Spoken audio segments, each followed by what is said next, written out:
So, what's so significant about the Mekong, the river that turns into a delta in Vietnam, almost like an inland fishery, even? Very important to Vietnam, especially. That's where it ends and goes into the ocean, South China Sea.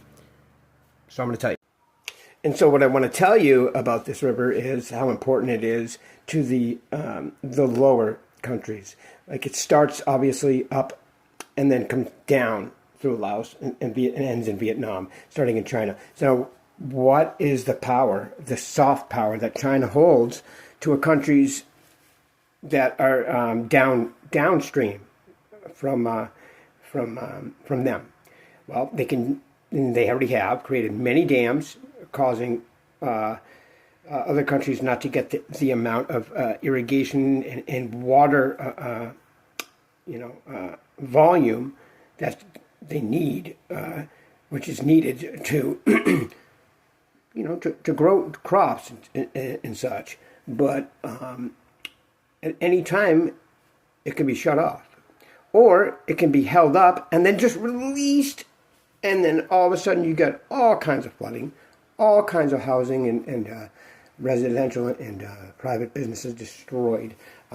They also don't share their data. So like if there was a lot of rain upstream, that could be very important to downstream countries. But China decided a long time ago when they took Nepal, which was a very strategic move, Tibet, excuse me, and a strategic move because everything generates pretty much in that area, then flows down into China and etc. They're up in the mountains, up in the Himalayas. It's very important. That's why they have troops there constantly occupied. Remember, get out of Tibet. The movie 7 Years in Tibet and all that bull crap with Brad Pitt. But it's very important. If you control the water, you control livelihoods. You control agriculture production. You control